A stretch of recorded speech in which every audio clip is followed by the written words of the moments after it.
Hola, bienvenido al audiolibro de la historia de la redención. Hoy narraremos el capítulo 38, los comienzos del ministerio de Pablo. Este capítulo está basado en Hechos 9, versículos del 23 al 31, y en Hechos 22, versículos del 17 al 21. Pablo regresó después a Damasco y predicó osadamente en el nombre de Jesús. Los judíos no podían contrarrestar la sabiduría de sus argumentos, y por lo tanto celebraron consejo para silenciar su voz por la fuerza, el único argumento que le quedaba a una causa derrotada. Decidieron asesinarlo. El apóstol se enteró de sus propósitos. Las puertas de la ciudad fueron puestas bajo vigilancia, de día y de noche, para cortarle toda salida. La ansiedad de los discípulos los indujo a buscar a Dios en oración. Durmieron muy poco mientras se hallaban atareados ideando medios y maneras para lograr la huida del apóstol escogido. Finalmente concibieron el plan de bajarlo de noche mediante una canasta que descolgaron desde una ventana. En esa forma humillante, Pablo pudo escapar de Damasco. Se dirigió entonces a Jerusalén, con el deseo de conocer a los apóstoles y especialmente a Pedro. Estaba ansioso de ponerse en contacto con el pescador de Galilea que había vivido, orado y conversado con Jesús aquí en la tierra. Con corazón anhelante deseaba conocer al principal apóstol. Al llegar a Jerusalén, Pablo contempló con un enfoque diferente la ciudad y el templo. Se dio cuenta entonces de que los juicios retributivos de Dios pendían sobre ellos. El pesar y la ira de los judíos por causa de la conversión de Pablo no conocían límites. Pero él era firme como una roca, y se ilusionaba con la idea de que cuando relatara su maravillosa experiencia a sus amigos, cambiarían de fe como él lo había hecho, y creerían en Jesús. Había sido estrictamente consecuente en su oposición a Cristo y sus seguidores, pero cuando fue detenido y convencido de su pecado, inmediatamente abandonó sus malos caminos y profesó la fe de Jesús.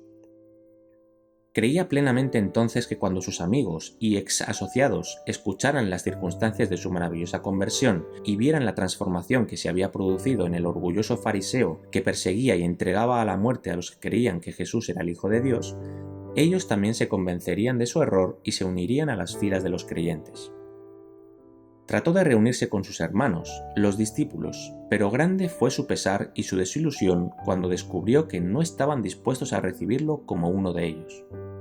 Recordaban sus antiguas persecuciones y sospechaban que estuviera fingiendo para engañarlos y destruirlos. Es verdad que habían oído hablar de su maravillosa conversión, pero como inmediatamente después él se retiró a Arabia y no habían oído nada definido de él desde entonces, no daban crédito al rumor de su gran transformación. Encuentro con Pedro y Santiago. Bernabé, que había contribuido generosamente con su dinero para sostener la causa de Cristo y aliviar las necesidades de los pobres, se había relacionado con Pablo cuando éste se oponía a los creyentes. Se adelantó ahora y renovó su relación, y escuchó el testimonio de Pablo con respecto a su milagrosa conversión y a su experiencia de allí en adelante. Creyó plenamente que Pablo decía la verdad, lo recibió y lo llevó de la mano a la presencia de los apóstoles. Relató entonces el incidente que acababa de escuchar, a saber, que Jesús había aparecido personalmente ante Pablo mientras éste se encontraba en camino a Damasco, que había hablado con él, que Pablo había recobrado la vista en respuesta a las oraciones de Ananías, y que de allí en adelante había sostenido en las sinagogas de esa ciudad que Jesús era el Hijo de Dios. Los apóstoles no vacilaron más, no podían oponerse a Dios.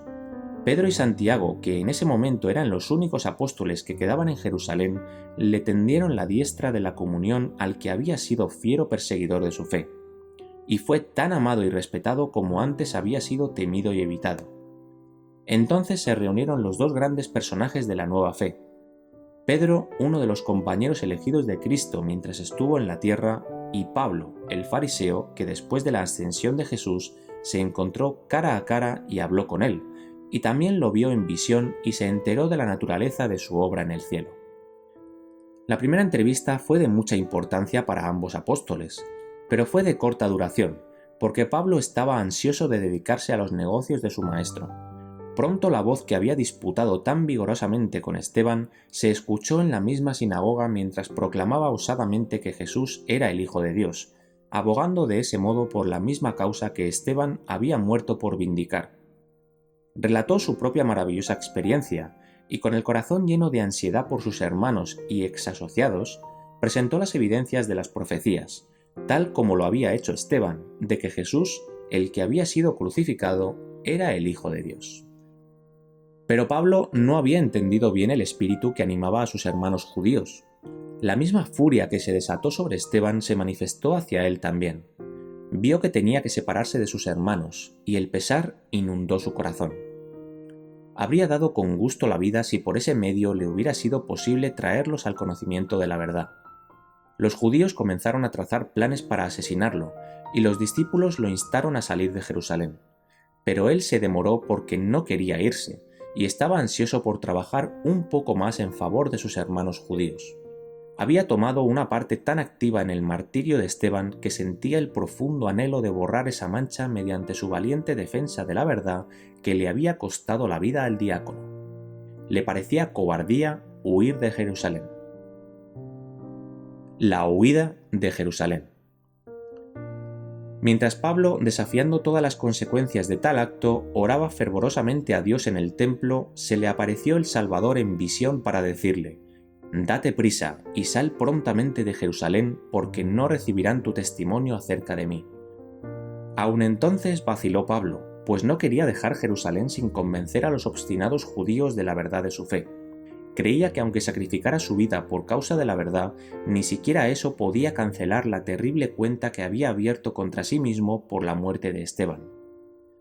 Respondió: «Señor, ellos saben que yo encarcelaba y azotaba en todas las sinagogas a los que creían en ti, y cuando se derramaba la sangre de Esteban tu testigo, yo mismo también estaba presente, y consentí en su muerte, y guardaba las ropas de los que le mataban».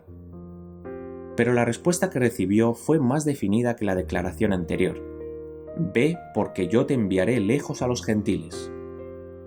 Cuando los hermanos se enteraron de la visión de Pablo y del cuidado que Dios manifestaba por él, su ansiedad aumentó, porque se dieron cuenta de que ciertamente era vaso escogido del Señor para llevar la verdad a los gentiles.